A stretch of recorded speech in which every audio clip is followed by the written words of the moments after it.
everyone, welcome back to my channel, or welcome if you are new. Today I'm going to be telling you about the books that I read in December, and if you stick around to the end, I will show you a fun little book haul of books that I got for Christmas. And while I do that, I'm going to fold this giant mountain of laundry.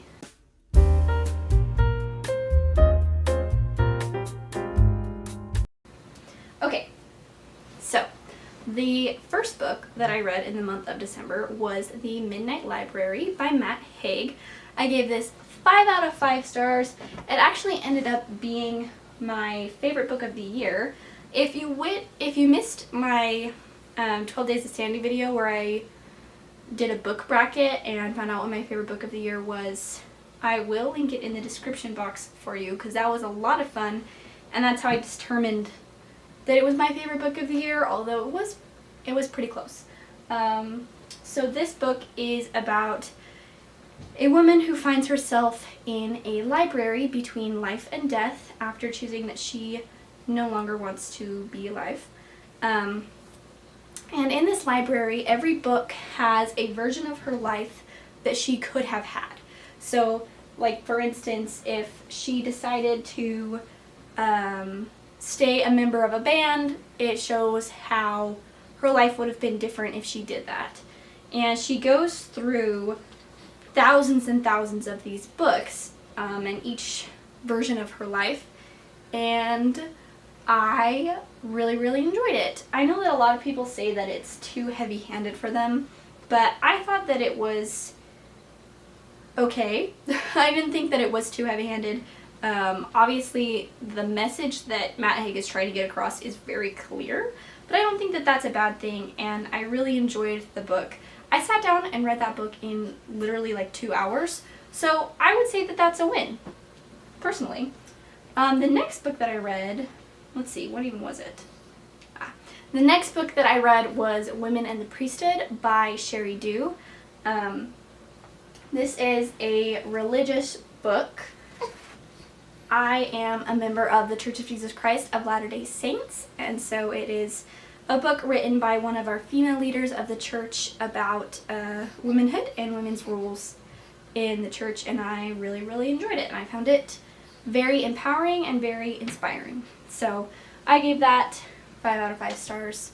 The next book that I read was The Dunwich Horror by H.P. Lovecraft. This is not really like a full-length novel. I think that it could qualify as a short story or as a novella, maybe. I think it's like 80 pages long, so I think it's closer to a short story than a novella. But I gave this book 4 out of 5 stars. I do really enjoy H.P. Lovecraft. He writes kind of like a lot of really weird sci-fi horror, and he's like the OG weird sci-fi horror dude. So he wrote most of his books in the 1900s? 80? When was he alive? Hold on, I'm actually going to look this up because I'm not actually sure, but I know that he kind of was one of the first people to do this kind of strange horror. He was born in 1890 and died in 1937. So he wrote between those years. But yeah, I gave it 4 out of 5 stars. Basically, it's about a half demon, half human boy who is trying to summon a demon to come and destroy all of Earth and mankind. And the people in his town have to stop him from doing that. So yeah, that's what it's about. It's very weird, it's very unsettling, and I enjoyed it. The next book that I read was Such a Quiet Place by Megan Miranda. I gave this book 3 out of 5 stars, sadly. It was not really a win for me. I've read from Megan Miranda before, actually. I read, what's it called? All the Missing Girls. And I gave that book a 3 out of 5 stars too. For me, that book was more about pacing, is why I didn't like it. This one it just wasn't my favorite. It just didn't really sit with me. I found it interesting, but not very memorable. Basically, it's about a girl who was convicted of killing her neighbors, and then she is acquitted and gets out of jail and comes back to the town, and you're reading from the point of view of her roommate, and so she comes back to her roommate, and she's basically there to prove her innocence. And then you just kind of find out it's a lot of like domestic drama, I guess you could say. More of a domestic thriller, maybe. And I thought it was interesting. I thought some of the twists were okay. I didn't feel like they were twisty enough for me. I was expecting it to go another way that I thought would have been a better twist, maybe, but I don't know. It was still an okay book, and I might read from Megan Miranda again. We'll see. If you have read from Megan Miranda and you really like her works, let me know which one I should read next, or if I should try reading her again, because I'm just not sure. Because maybe 2 books isn't enough to tell if you really like an author or not. I guess we'll see what I do in the future. The last book that I read in the month of December was The Very Secret Society of Irregular Witches by, what's her name? Her name is, hold on, let me look on my Goodreads. Her name is Sangu Mandana. I gave this one a 4 out of 5 stars. I really, really enjoyed this book. There was a few cons that made me drop it down a star, so I will just mention those very quickly because there wasn't very many. The first con for me, and this might not be a con for you, but it is for me in my personal reading taste, was that there was a sex scene in this book. I was not expecting it. I was able to just kind of skip through it. It wasn't very long, and there was only one, thankfully. But I just don't really prefer reading sex scenes, so I would rather not, which is why I just kind of skipped over it, and I thought that it was kind of unnecessary. But I will say I did enjoy the romance. I thought that like the couple was a cute couple, and I enjoyed kind of seeing them get together, I guess. But yeah, I would have preferred there not to be a sex scene in it. And then my other con, which again, this might not be a con for you, but it is for me, is there was a lot of unnecessary swearing. I don't mind a little bit of swearing, but it just kind of seemed unnecessary. But to get to all the pros, because I actually really, really did enjoy reading this book, and I read most of it in one sitting on the ride home from Oregon, because we went to Oregon for Christmas. So, I guess I should tell you what it's even about.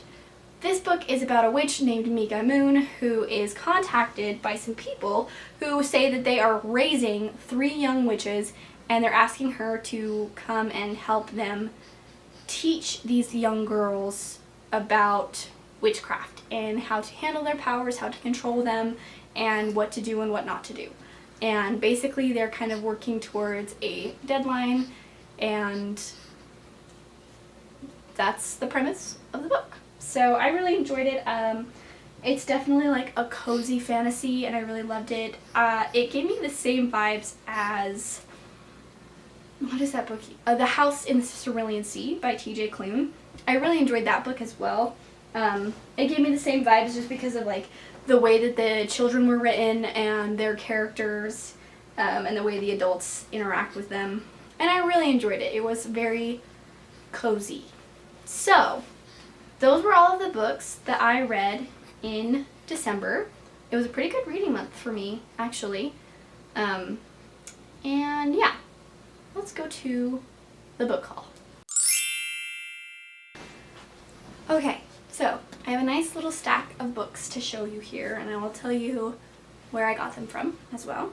So, the first book that I got is To Sleep in a Sea of Stars by Christopher Paolini. I got this at Barnes & Noble here in Idaho. This book is about a woman named Kira who is an astronaut, and she's doing a survey mission on a planet and discovers an alien relic, and then another alien species comes to retrieve it, and war breaks out, and she has to help save humanity. So yeah, that's what it's about. It's kind of a chonker. I started reading it. I haven't gone very far into it because I'm working on some other projects right now, but I am enjoying it so far, so I'm excited to read the rest of it. These next books, I got all of them at Pal's bookstore in Portland, Oregon. If you have not been to Pal's, it's like one of the coolest places I've ever been. I've always wanted to go there, so I was so excited when my in-laws said that we could go, and I absolutely loved it, so these were the books that I got. The first book that I got was Anne of Green Gables by Ellen Montgomery. If you've been around on my channel for any amount of time, basically, you'll know that I absolutely adore Anne of Green Gables. It's one of my favorite books of all time, and this one also includes Anne of Avonlea, which I've actually never read. So I'm really excited to get to that one, and I think this is a beautiful edition, and it is one of those that comes with a bookmark built in, which is just the best invention. The next book that I got is called Beyond the Shadowed Earth by Joanna Ruth Meyer. Here's what the cover looks like. The cover is so beautiful. This is about an empress who makes a deal with a god to rule half of the world, but then her empire begins to break down and she's very desperate for power, so she goes to find the god that she made this deal with, and he's trapped in the center of a labyrinth, and so she has to find her way through. And it says, in the god's realm, she discovers she's bargained away more than could ever be imagined, and now it's time to pay. So I'm actually really excited for this one. This one sounds really cool.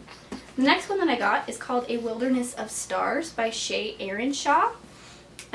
This is about a girl named Vega. She's the last astronomer, which is a title carried from generation to generation, but it's secret, and she has to run away because somebody sees a tattoo on her neck that like says that she's an astronomer, and there's a virus breaking out, so she meets up with some other people who have other roles similar to her, and they have to find a cure for this virus. So yeah, that's A Wilderness of Stars by Shay Aaronshaw. I'm also really looking forward to this one. I mean, I'm looking forward to all of them, so I don't know why I'm saying that after each book, but I'm excited. The last book that I got is The Witch Haven. This is by Sasha Payton Smith. This is what the cover looks like. I think it's very pretty. This is set in 1911 New York City, and it's about a 17-year-old who is a witch, and she goes to a witch school, basically, and does witchy things at a witch school. I don't know that much about it. I haven't actually fully read the synopsis, but I kind of want to go into it not knowing a ton of things and just read the book. So, witches, 1911, New York City, sounds exciting to me. So yes, that is all of the books that I got and all of the books that I read in the month of December. I hope that you enjoyed hanging out with me. I did not get very much laundry folded, but that's okay. I'll get to it eventually. And if you like this video, please like it, subscribe for more like this, and comment and tell me what was your favorite book that you read in December and what book are you most looking forward to reading in 2023. And I will see you guys in the next one. Bye!